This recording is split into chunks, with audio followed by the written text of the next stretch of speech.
আপন বলতে একজন, আসার সময় ছিল, যাবার সময় থাকবে, বাকি সব আত্মীয় সব মারার পাত্র। হ্যাঁ, আসার সময় ছিল কে? ভগবান। মনে আছে?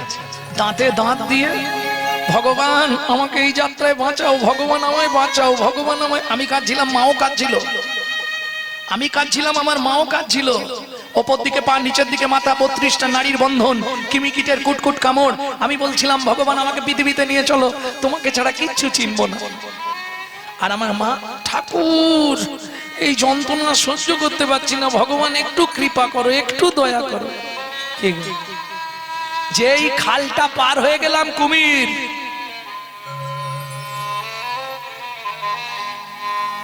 কিন্তু মাথায় রেখো ক্যামেরা চলছে,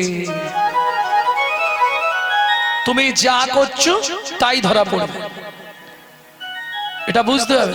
কারণ কলিকাল তো। কে ক্যামেরা কটা আছে পৃথিবীতে? 3টে ক্যামেরা। এই দেখেন ক্যামেরা কতগুলো এনেছে, 1টা 2টো একটাই, ওই তো 1টা 2টো 3টে 4টে। ও, ক্যামেরা হচ্ছে পৃথিবীতে 3টে। ভালো করে শুনে নাও, কি কি 3টে ক্যামেরা? একটা আমার বাইরের ছবিটা তুলে ধরা হবে, কি কাপড় পরেছি, কিভাবে কথা বলছি, কিভাবে হাসছি, কি বলছি, তুলে ধরা হচ্ছে। আরেকটা ক্যামেরা আছে যেটা এক্স-রে ক্যামেরা, ওটা ভেতরে কোথায় হাড় ভেঙে গেছে, হাড় সরে গেছে, কোন শিরাটা শিরার ওপর উঠে গেছে দেখার জন্য একটা ক্যামেরা। 2টো ক্যামেরা। আরেকটা ক্যামেরা আছে যেটা বিশ্বপিতার সৃষ্টি, সেখানে কারো নজর যায় না, কিন্তু ক্যামেরায় যা হয় সব ছবি উঠে যায়। প্রমাণ নেবেন? বিদর্ভী রাজা, বিদর্ভী রাজা ঘরের মধ্যে খিল দিয়ে তার স্ত্রীর গলা টিপে মেরেছিল। তার একটাই বক্তব্য, আমি যে আমার স্ত্রীকে মেরেছি এটা দেখেছে কে? কেউ তো দেখতে পায় না। প্রমাণ হবে কি করে? চলুন, যেদিন যমরাজ নিয়ে গেল, এত বড় ধার্মিক রাজা, এতখানি ধার্মিক রাজা যে ভোরবেলা উঠে ভগবানের চরণে তুলসী না দিয়ে জল খেত না।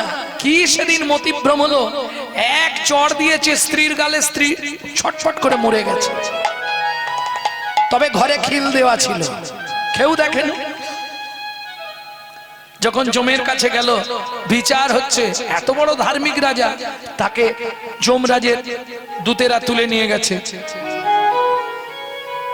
হরি বল, হরি বল। বললে আমাকে যমলায় আনা হলো কেন? বললে তুমি তোমার স্ত্রীর গালে চড় মেরেছিলে, স্ত্রী মারা গেছিল, এই অপরাধের জন্য তোমাকে যমের বাড়ি আনা হয়েছে। বললে না, এ মিথ্যে কথা। কে বলেছে আপনাকে আমি আমার স্ত্রীকে চড় মেরেছিলাম? বললে তুমি ওইখানটায় গিয়ে দাঁড়াও, ওইখানে দেখো তোমার কোন হাত দিয়ে চড়টা মেরেছিলে, ছবিটা টাঙানো আছে, চলে গিয়ে যখন দেখছে ওর ঘরের ভেতরে ছবিটাই ওখানে টাঙানো, যমরাজকে প্রণাম করে বলছে এটা কি করে হলো? যমরাজ বলে, শোনো ভাই, বিশ্বের ক্যামেরাকে চাপা দেয়া বড় কষ্ট। বর্তমান অফিসে প্রচুর ক্যামেরা, কালো কাপড় ঢাকা দিয়ে এদিকের মাল ওদিক হয়ে যাচ্ছে, কিন্তু ভগবানের যে ক্যামেরা লাগানো আছে তাকে চাপা দেবার মতো পৃথিবীতে কোনো কাপড় আজ পর্যন্ত সৃষ্টি হয়নি। প্রেম সে বলো চৈতন্য মহাপ্রভু কি জয়। রাজার মনে বড় দুঃখ, কেন? কোটি কোটি অর্থ, কোটি সম্পত্তির মালিক, কিন্তু ভগবান একটা সন্তান দেয়নি। এত অর্থ, এত সম্পত্তি করবে কি? হেমকান্তা বলো, আগামী মাঘী পূর্ণিমা তিথিতে আমি নর্মদা নদীর তীরে করব দানব্রত যজ্ঞ। মন্ত্রী তোমার কি মত? ভালো হবে। হেমকান্তা তোমার কি মত? ভালোই হবে। বেশ, মন্ত্রী ঢাঁটরা দিয়ে দাও। আগামী মাঘী পূর্ণিমা তিথিতে রাজা চন্দ্রকান্ত ওই নর্মদা নদীর তীরে তার হেমকান্তা স্ত্রীকে নিয়ে করবে দানব্রত যজ্ঞ। এই যজ্ঞে যে যা চাইবে তাকে তাই দেওয়া হবে।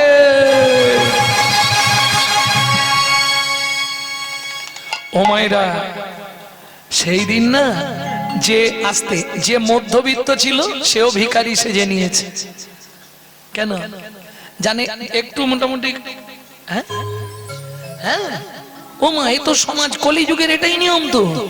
যার 3 তলা বাড়ি তার বিপিএল, আর যার ঘরে জল পড়ে তার এপিএল। জয় রাধে, আমার ওখানেই আছে।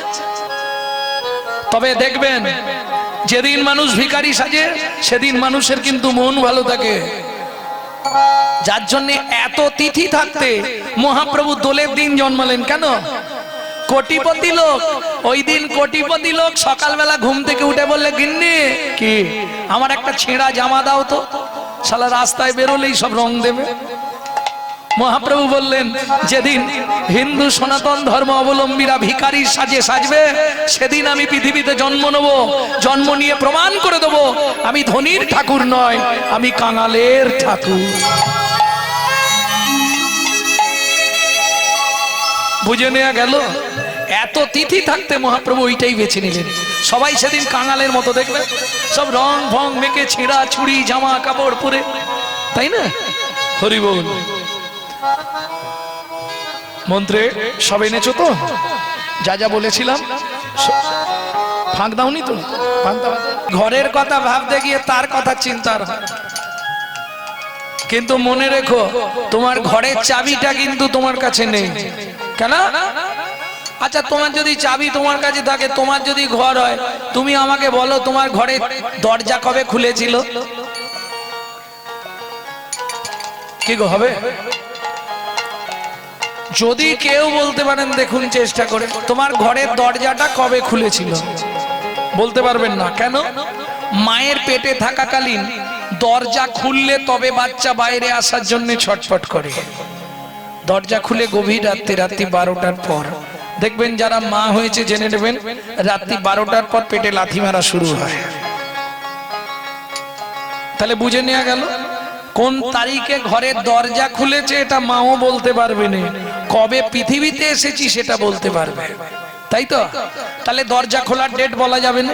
আচ্ছা, ওটা বাদ দিয়ে দিলাম, ভেতরে কি হয়েছে না হয়েছে ইন্টারনাল খবর, বাইরের খবরটা তো বলতে পারবো, কবে দরজাটা বন্ধ হবে?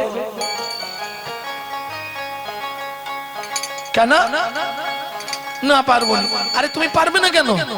তোমার ঘর, তুমি দরজা কবে বন্ধ করবে এটা জানো নি? বলেন না কেন? আমার ঘরের চাবি তোমার হাতে, ঘরের চাবি তোমার হাতে, আমার ঘরের চাবি তোমার হাতে, আমার ঘরের চাবি তোমার হাতে। সে ভাবনা ভাবলাম কই, আমি তো এই জমির মালিক নই। ও দয়াল, আমি তো এই জমির মালিক নই। হরি হরি হরি বল। ও মায়েরা, 80 মণ দুধে 1 ফোঁটা গোচনা পড়ে গেল। কিরকম? শাস্ত্র বলছে, বৈষ্ণবেতে হয় যদি ক্ষুদ্র অপরাধ, মহা মহা ভজনের পড়ে যায় বাদ। নারদ মুনিকে দেখেই রাজা ক্রোধে অগ্নি প্রজ্বলিত হলেন। কেন? এটাই কলির প্রভাব। দূর হয়ে যা সম্মুখ হতে পেশনির কুমার, পেশনির কুমার। রাজা চন্দ্রকান্তে দান মাগো, কি সাধু তোমার, কি সাধু তোমার। মন্ত্রে একে ঘাড় ধাক্কা দিয়ে বার করে দাও। দাঁড়ান মহারাজ, আপনার মন্ত্রী ঢাঁটরা দিয়েছিল বলে আমি এসেছি, দেবেন না ভালো মুখে বলে দেবেন, কিন্তু এই নয় আমাকে অপমান করবেন।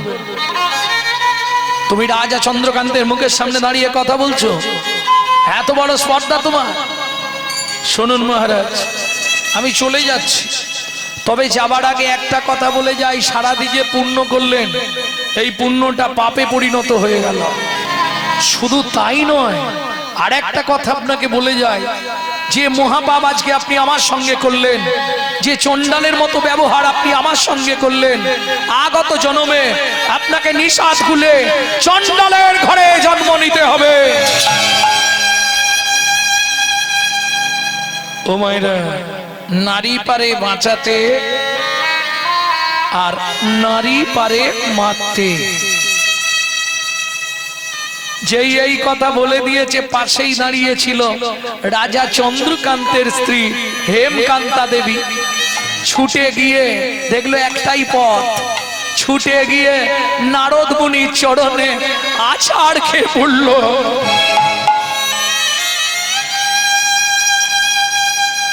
মুনিবর, জানি না কোন জন্মের কোন অভিশাপের কারণে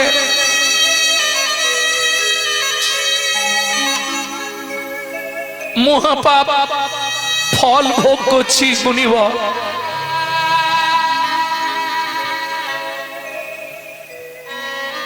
লোকের কাছে মুখ দেখাতে পারিনি। আপনি নিষাদ কুলে জন্ম নেব চণ্ডালের ঘরে, তাতে কোনো কষ্ট নেই মুনিবর, তাতে কোনো দুঃখ নেই। শুধু আপনার চরণে আমার একটাই নিবেদন মুনিবর, যে কুলে জন্মাবো যেখানে থাকবো কোনো কষ্ট নেই, শুধু একটা কৃপা আপনি আমাকে করে দিন। চরণটা ছাড়ো মা, বলো তোমার কি চাই। আহা, যখনই বলেছে কি চাই, চোখ থেকে টপ টপ করে জল নারদ মুনির চরণে পড়ছে। হেমকান্তা দেবী রানী হয়েও ভুলে গেল তার অহংকার। ক্ষমাই পরম ধর্ম বৈষ্ণবের আচার। চরণটা ধরে যখনই কেঁদেছে, নারদ মুনি বললে, মা তুমি যা চাইবে আমি তোমায় দেব, নিশ্চয়ই দেব, বলো মা তুমি কি চাও। আঁচলটা পেতে বলছে, মুনিবর এ জন্মে তো হলো না, পর জন্মে যে কুলে জন্মাবো একটি সন্তান পাই যেন মুনি, সে তো হরি ভক্ত। তাই গৌর হরি হরি বল। সন্তান পাই যেন মুনি, সে তো হরি ভক্ত। তুমি এই কৃপা করো মুনি, তুমি এই কৃপা করো মুনি, ত্রিভুবন করুক জয়, একটি সন্তান পাই যেন মুনি, হরি ভক্ত। একটি সন্তান পাই যেন মুনি, সে তো হরি ভক্ত। ও মাইরা, এত বলি নারদ মুনি করিল গমন, করিল গমন, রাজা রানী হইল দোহা, একতে মরণ। একত্রে মরণ। আবার দুজনে গিয়ে জন্ম নিল, আবার দুজনে সংসার বাঁধলো। তাহলে সত্য যুগে চন্দ্রকান্ত হেমকান্তা, তেতা যুগে তারাই একসঙ্গে স্বামী স্ত্রী হলেন, সবর সবরী। একটা ছেলেও হলো, নাম রাখলেন গুহক। এক সময় রামচন্দ্র 14 বছর বনে গিয়েছিল, ওই সময় গুহকের সঙ্গে বন্ধুত্ব। কেন 14 বছর বনে গেলেন? কইকেয়ী মন্থরার যুক্তি পেয়ে 14 বছর রামকে বনে পাঠাতে হবে, তাই তো। আমার ছেলে ভরত রাজা হবে, তোমার রাম 14 বছর বনে যাবে, তাই না বাবা? এটা মিথ্যে কথা। সত্যিটা কি শুনে নিন। গভীর রাত্রিতে রামচন্দ্র গেলেন কইকেয়ীর ঘরে। ছোট মা, ছোট মা। কে? আমি রাম। বাবা রাম, এত রাতে আমার ঘরে?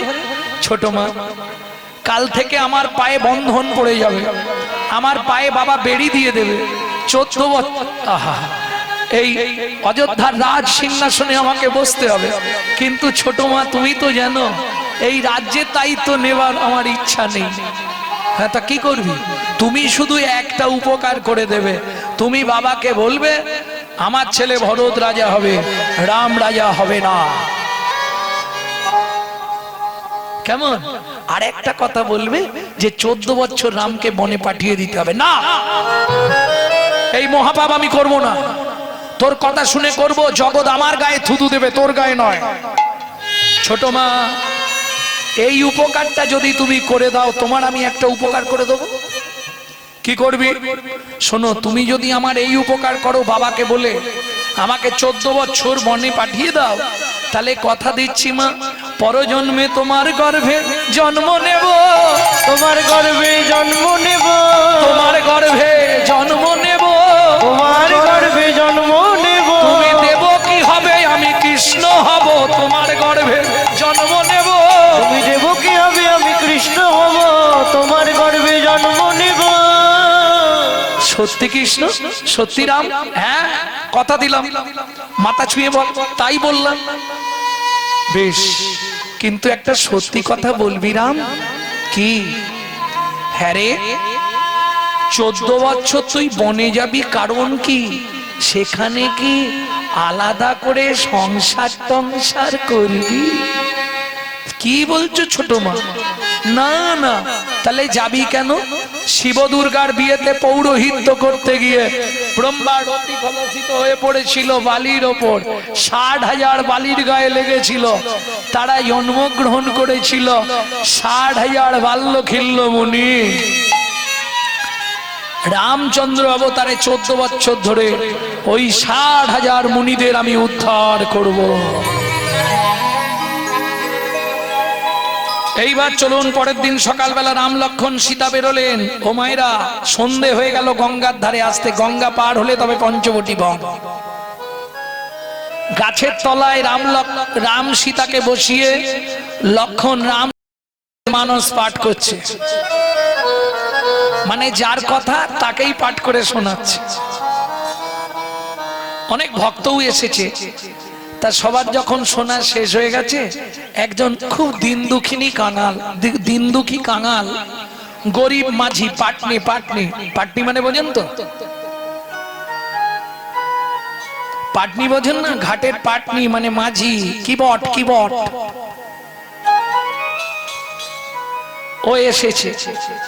তা যখন পাঠ শেষ হয়ে গেছে, প্রণাম করে বলছে, লক্ষণ ঠাকুর, কি কাল তো প্রভু গঙ্গায় পার হবে? হ্যাঁ, গঙ্গায় সবার ভালো ভালো নৌকা আছে। কার ময়ূরপঙ্খী নৌকা, কার বাজ পাখি নৌকা, কত কিছু নৌকা আছে। তুমি একটু প্রভুকে বলো না, যাতে প্রভু কালকে কারো নৌকা না ঘাটে থাকে, প্রভু যেন আমার নৌকাতেই ওপারে যায়। ঠিক আছে, ব্যবস্থা করে দেবো। তুমি বলছো যখন, আমি ব্যবস্থা করে দেবো। মাধব মাঝির তো ভাঙা নৌকা, প্রভু কি উঠবে? কিন্তু মাধব মাঝির খুব ইচ্ছা প্রভুকে একবার আমার নৌকায় পার করব। আহা,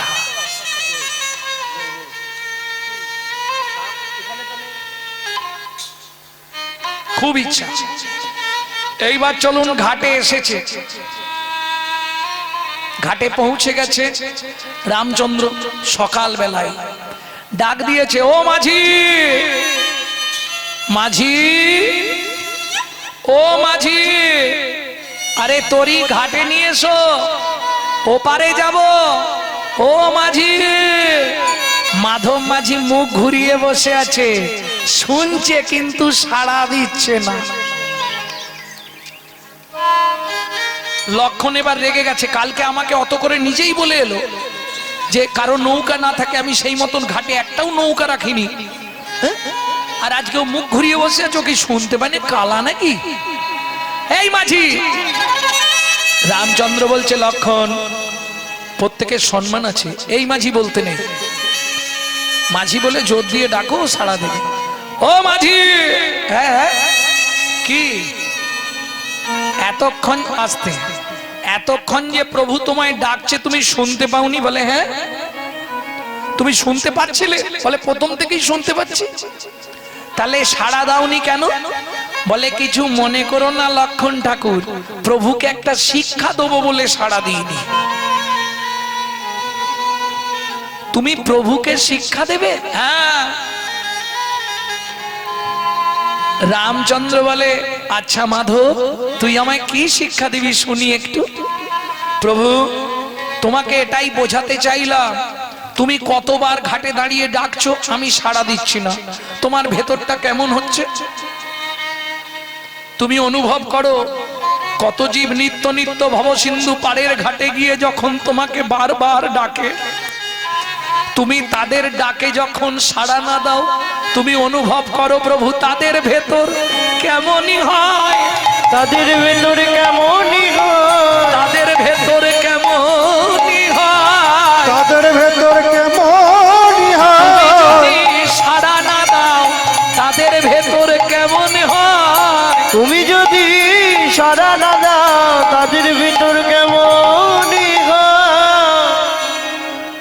আছে নৌকা নিয়ে আয়, নিয়ে আয়, নিয়ে আয়। নৌকা নিয়ে আসছে কিন্তু ঘাটে ঠেকাচ্ছে না। রামচন্দ্র বলছে মাধব আগে কথা বলে নে, কত নিবি, কত দিলে পার করবি বল, আগে কথা বলে নে, আমরা তিনজন আছি, কত নিবি তাই বল। বলে প্রভু ধরো যেতে যেতে কোনো ড্রাইভারের গাড়িটা খারাপ হয়ে গেছে রোডে, সে অন্য কোনো ড্রাইভারের গাড়িতে উঠে যদি গিয়ে দুটো স্টপেজ পরে মিস্ত্রির জন্য নাবে, তাহলে ওই ড্রাইভার কি এই ড্রাইভারের থেকে পয়সা নেয়? বলে তার মানে বুঝলে না প্রভু, তুমিও মাঝি আমিও মাঝি, তুমিও মাঝি আমিও মাঝি, তোমার থেকে যদি পয়সা নিই জগৎ আমাকে খারাপ বলবে। আজকে যেমন তোমায় আমি পার করে দিচ্ছি, সেদিন পার করে দিও, সেদিন পার করে দিও, সেদিন পার করে দিও, সেদিন পার করে দিও।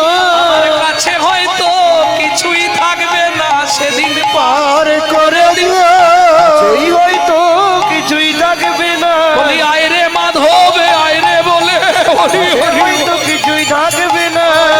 মাধব বাইরে কোলে, সে আমার কিছুই থাকবে না। সেদিন পার করে দিও। আমি গিয়ে নৌকায় বসি না। শোনো প্রভু, তোমার সঙ্গে ঝগড়া নেই, তোমার দেহের সঙ্গে ঝগড়া নেই, তোমার পায়ের সঙ্গে ঝগড়া নেই, কিন্তু পায়ের তলায় যে ধুলোটা আছে ওইটার সঙ্গে আমার শত্রুতা আছে। কেন কেন রে মাধব, এ কথা কেন বললি? তুমি কি বুঝবে, তোমার ওই পায়ের ধুলো লেগে পাথরের ভেতর থেকে মেয়ে ছেলে বেরিয়ে গেছে।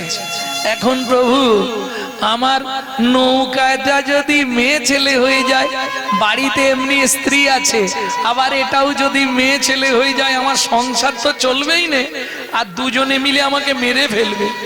অতএব দরকার নেই, তুমি দাঁড়াও, আগে তোমার পাটা ভালো করে ধুইয়ে দি, তারপর নৌকায় তুলবো। লক্ষণ বলছে ধোয়াবি কিসে? কেন এত জল আছে গঙ্গায়, তুলবি কিসে করে? বলে তুলতে লাগবে না, দেখো না কি করে ধোয়াই। রামের চরণটা দুই হাত দিয়ে ধরেছে মাধব, চোখ থেকে টপ টপ করে জল পড়ছে আর রামের চরণটা ধোয়াচ্ছে, কাঁদছে আর কি বলছে যেন সেদিনের আশা আজ পূরণ হলো, সেদিনের আশা পূরণ হলো। আমার সেদিন থেকে আশা ছিল। আস্তে আস্তে আস্তে কোন দিন থেকে? এই তত্ত্বটা অনেকে জানেননি, জেনে নিন আজকে। যখন ক্ষীরোদ সমুদ্রে নারায়ণ অনন্ত শয্যায় শায়িত লক্ষ্মী পদ সেবা করছিল, তখন একটা টটুরাইজ মানে কচ্ছপ বারবার উঠছিল, একটাই জীবনে তার আশা, যে চরণ পাবার জন্যে এত মানুষ, এত যোগী, এত মুনি, এত ঋষি, এত সাধু মহাত্মা সাধনা করে, সুযোগ যখন পেয়েছি একবার উঠে তার চরণের তলাটায় একটু চুম্বন দিয়ে দেখব ওই চরণের তলায় কি এমন জাদু আছে। এই ভেবে কচ্ছপটা ওই অনন্ত শয্যার ওপর উঠে যেই না চরণের ধারে যাবে, লক্ষ্মী দেখে ফেলেছে, ওমা এত বড় পোকা, এ যদি প্রভুর পায়ে কামড়ায় প্রভুর তো কষ্ট হবে। সঙ্গে সঙ্গে কচ্ছপটাকে ধরে দূরে ছুঁড়ে ফেলে দিয়েছে। সমুদ্রের ওই নোনা জল কচ্ছপের নাকে মুখে ঢুকে গেল। কাঁদতে কাঁদতে বললে, ভগবান জীবনে বড় আশা করে উঠেছিলাম, যে চরণে এত মজা, একবার সেই চরণের ধুলি একটু আমি জিভ দিয়ে চেখে দেখবো কি এমন আছে তাতে, কিন্তু সে আশা তো পূর্ণ হলো না। ভগবান বললে, কচ্ছপ রে তুই দুঃখ করিস না, তোর আশা আমি পূর্ণ করে দেব। সত্য তেতা যুগে আমি রামচন্দ্র হব, তুই হবি কি বট মাধব মাঝি, তোর ঘাটে যেদিন পার হতে আসবো তুই সেদিন চরণ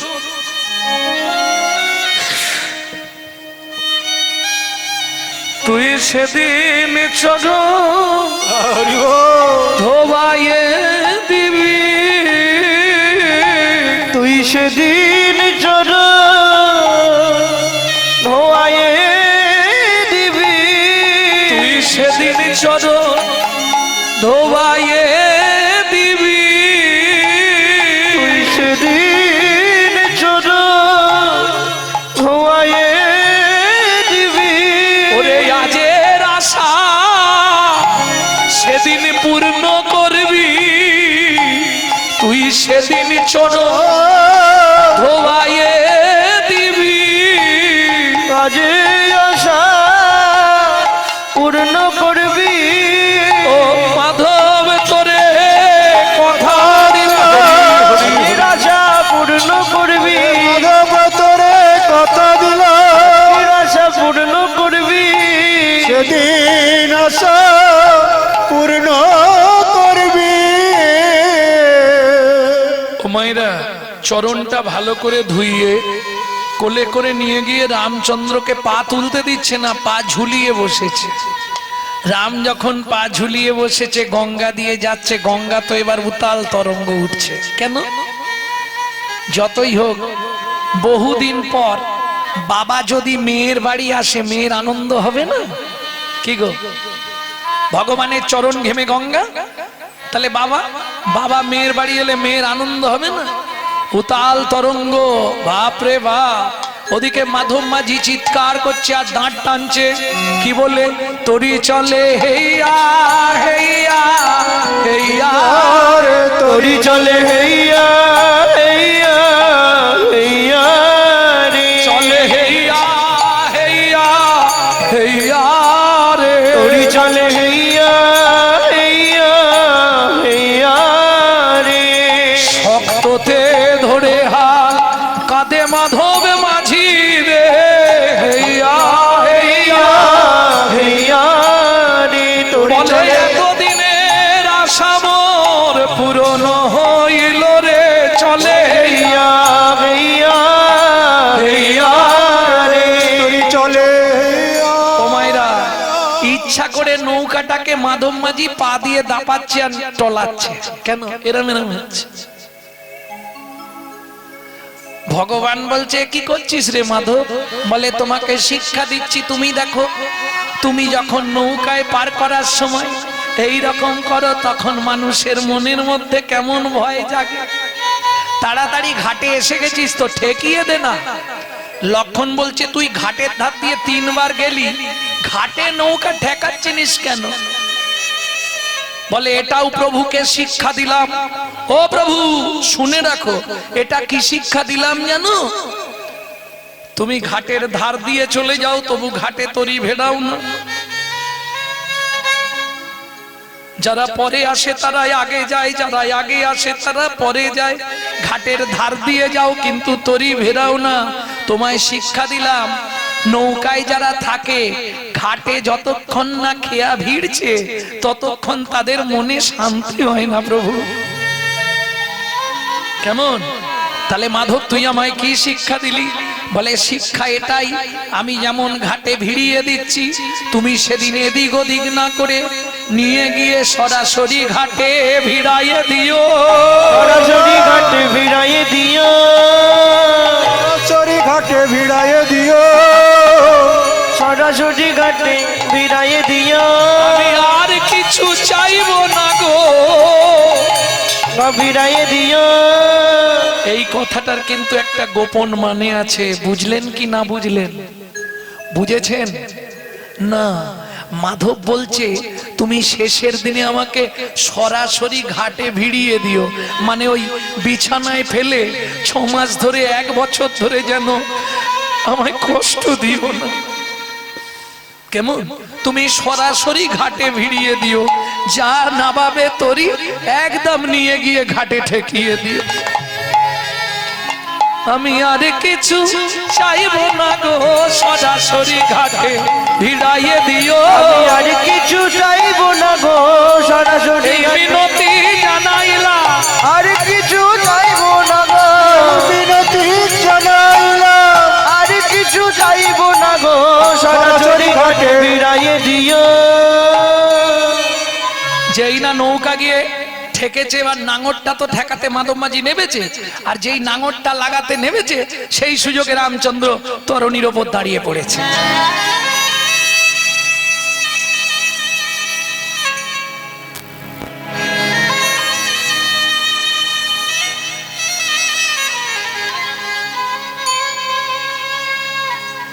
আর যেই রামচন্দ্র এবার নেমে যাচ্ছে, তরিটা একবারে সোনার ঝকঝক ঝকঝক করছে।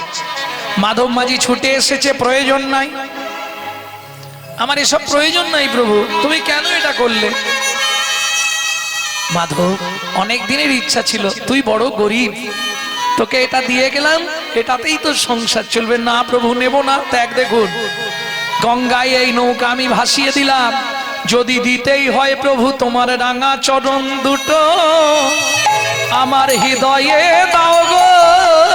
রাঙা চরণ দুটো হৃদয়ে দাও গো। এই মা গঙ্গার কোলে বসে সাক্ষী থাকবে, তোমার রাঙা চরণ দুটো হৃদয়ে দাও গো। মা গঙ্গায় আমার সাক্ষী থাকবে, আর কিছু চাইবো না গো। হরি হরি, আমার সাক্ষী থাকবে, আর কিছু চাইব না গো। আমার সাক্ষী থাকবে। তোমার হৃদয়ে আমার জায়গা দাও গো। বেশ বেশ বেশ। রামচন্দ্র চলে গেলেন, সীতার লক্ষণকে পঞ্চবটী বানের প্রথম প্রান্তে রেখে ভগবান গভীর জঙ্গলে প্রবেশ করলেন। দুপুরবেলা জল কোথাও নেই, কেউ একটু জল দেবে কি গো, কেউ আছো? সেই সময় সবরী মায়ের ছেলে গুহক ফিরছিল কাঠের বোঝা নিয়ে। ও লোকটা, এখানে কেঁদে মরে গেলে কেউ তোমায় জল দেবে না, এখানে কোথাও জল নেই।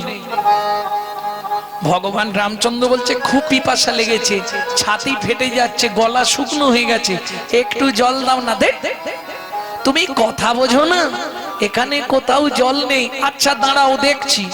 কাঠের বোঝাটা নাবিয়ে রেখে, ও মাইরা, বাচ্চা ছেলের বুদ্ধি, কচু পাতা চেনেন তো? কচু পাতা, ওই কচু পাতা একটা ছিঁড়েছে, চোখের তলায় ধরেছে, আর আঙুল দিয়ে চোখে ঘষছে আর জল বার করছে। রামচরণ সুখ ভজমন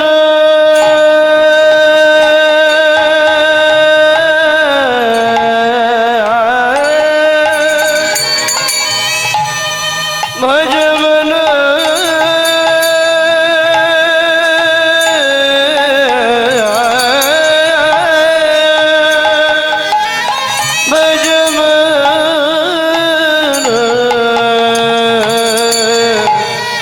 রামচরণ সুখ দাই। ভজ মন রামচরণ সুখ দায়। जाको चरणन में पाशन उतार, जाको चरण में पाशन उतार। तोर निशारनकारी रामचरण सुख दाई। भज मन रामचरण सुख दाई। ভজ মন রামচরণ সুখ দায়। ও ঠাকুর, এখানে কোথাও জল নেই, এই নাও, এইটুকু জল পেয়েছি, খেয়ে নাও। কচু পাতাটা ধরেছে রামচন্দ্র, আর কচু পাতাটা ধরে জলটা খাচ্ছে।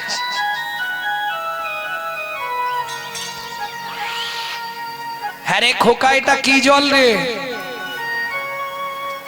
এরকম স্বাদ কেন? দেখ কোথাও তো জল নেই, কি করব? চোখ থেকে জল বার করে তোমায় খেতে দিলাম। যেই বলেছে চোখ থেকে জল বার করে দিলাম, ভগবান রামচন্দ্র ছুটে গিয়ে গুহককে বুকের মধ্যে জড়িয়ে ধরেছে। ইস, সর্বনাশ হয়ে গেল। কিরে, আমি চণ্ডালের ছেলে, তুমি আমায় ছুঁয়ে ফেললে? কে বলেছে ছুতে নাই? ওমা আমরা তো মেলেচ্ছ জাতি, আমাদের ছুলে তো স্নান করতে হয়। ও গুহা, শাস্ত্র কি বলে জানিস? চণ্ডাল হবি মুনি শ্রেষ্ঠ, হরি ভক্তি বড়ায় না। চণ্ডাল চণ্ডাল নয় যদি কৃষ্ণ বলে, ব্রাহ্মণ চণ্ডাল হয় যদি অসৎ পথে চলে। শোন গুহা, আজ থেকে তুই আমার বন্ধু হবি। তোর নাম কি? আমার নাম গুহা। তোমার নাম? আমার নাম শ্রী রামচন্দ্র। দেখ, তুমি অত বড় লোক, আমি এইটুকুনি ছেলে, দুজনে বন্ধু হয়। বন্ধুত্বের একটা বয়স থাকবে না? যাত্রার সঙ্গে বন্ধুত্ব হয় নাকি? এই বলছি যা শুন না, বড় ছোট দেখতে হবে না। আজ থেকে তুই আমার বন্ধু, ঠিক আছে? তাই আজকে এখন এই যে কথা বলার সময় নেই এখন, আজকে আসি। হ্যাঁ, আজকে আর কথা বলার সময় নেই, আমি আসছি। ওখানে কাঠ নিয়ে গেলে মা ভাতে জাল দেবে, নালে আমাকে পেটাই দেবে। আমি চললুম।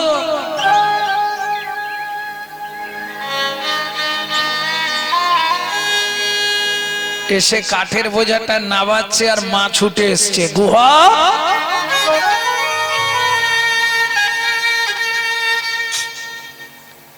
কি গলার ভলিউম কমে গেল কেন? এত দেরি কিসের? কোথায় ছিলি? ওমা মা,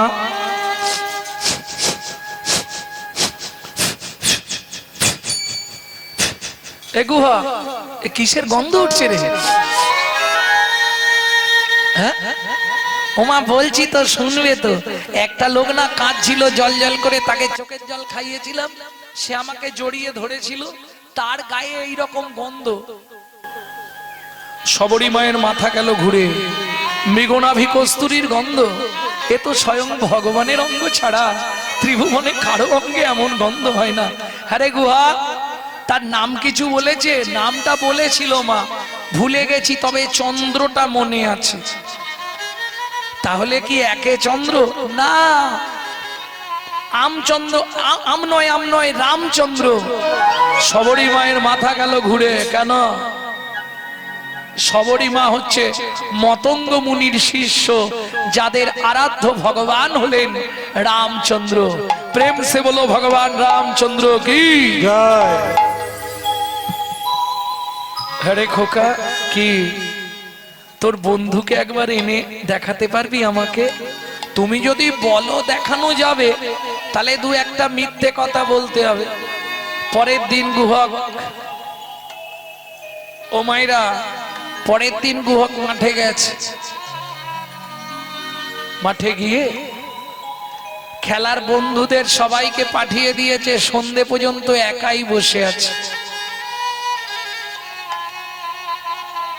হ্যাঁ, গান গাইছে গুহক। কেন জানে? এবার বন্ধু ফিরবে এই রাস্তা দিয়ে, আর গান গাইলে আমার দিকে তাকাবে।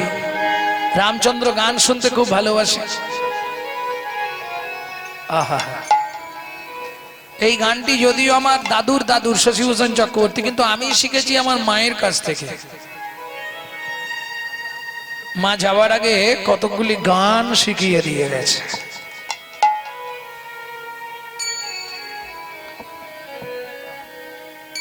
লুকিয়ে তোমায় রাখবো ঠাকুর আমার হিয়া মাঝে, লুকিয়ে তোমার রাখবো ঠাকুর আমার হিয়া মাঝে। মনে মনে তোমার পূজা আমি মনে মনে তোমার পূজা করব সকাল সাজে,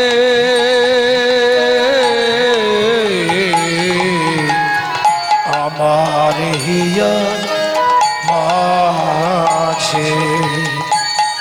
লুকিয়ে তোমায় রাখবো ঠাকুর আমার হিয়ার মাঝে।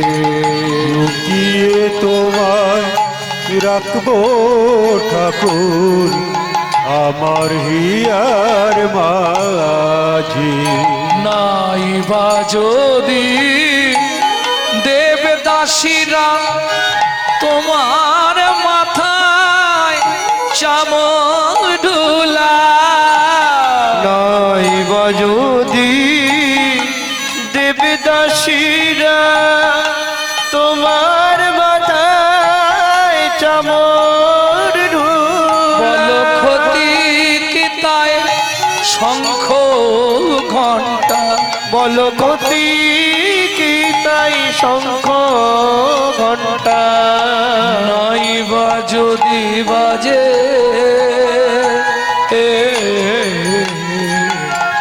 আমার হিয়ার মাঝে লুকিয়ে তোমায় রাখবো ঠাকুর আমার হিয়ার মাঝে আরে এই গুহা এখানে বসে বসে গান গাইছিস সন্ধে হয়ে গেল ও গুহা তুই এখনো বসে আছিস সন্ধে পর্যন্ত ও ঠাকুর যেতে পারছি নি পায়ে ব্যথা লাগছে ভগবান বলে তাহলে চল তোকে কাঁধে করে পৌঁছে দি দেবে ভালোই হয় ভগবান বলে আমারও ভালো হয় কেন সেদিন তুই আমায় তো চোখের জল আমায় খাইয়েছিস ও গুহাগ রে ও গুহাগরে আজকে ছলে বলে কলে কৌশলে তোকে একবার কাঁধে তুলবো কাঁধে তুলবো তুই যেমন তোর চোখের জল আমায় দিয়েছিস তোর রাঙা চরণ দুটোই আমি বক্ষে ধরবো রাঙা চরণ দুটোই আমি বক্ষে ধরবো আর বক্ষে ধরে কি করবো জানি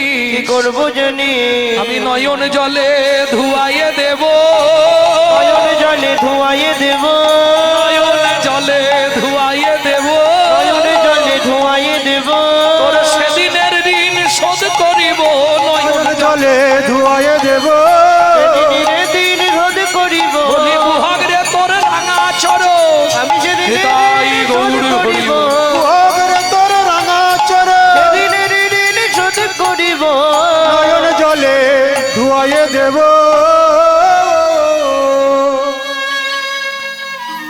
ও মায়েরা কাঁধে নিয়েছেন রামচন্দ্র গুহককে দুই হাত দিয়ে গুহক ধরেছে ভগবানের মাথা আর ভগবান ধরেছে গুহকের দুটো চরণ আহা যাচ্ছে খানিকটা গিয়ে গুহক বলছে ও ঠাকুর কি আমাকে নামিয়ে দাও কেন আমি তো ভারী তুমি আমায় বইতে পারছো না কি করে তুই বুঝলি ও মা তোমার চোখ থেকে টপ টপ করে জল পড়ছে না আমার পায়ে আমি তো বুঝতে পারছি ভগবান বলছে নারে গুহক সেজন্য নয়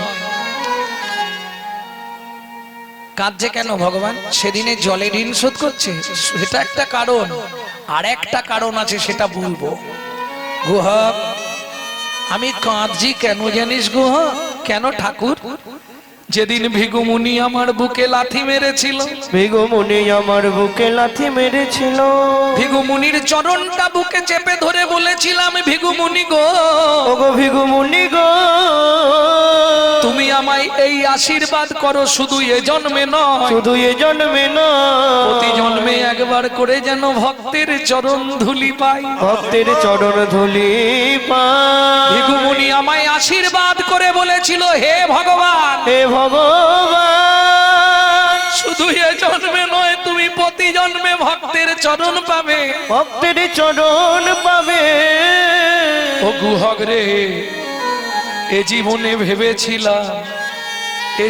ভেবেছিলাম আর বুঝি চরণ পাওয়া হবে না আর বুঝি চরণ পাওয়া হবে না কিন্তু তোর রাঙা চরণটা যেই না বুকে চেপে ধরলাম যেই না বুকে চেপে ধরলাম কেন কাঁদছি জানিস গুহ আমার তাপিক পরাণ শীতল হলো পরাণ শীতল হলো তাপিক পরাণ শীতল হলো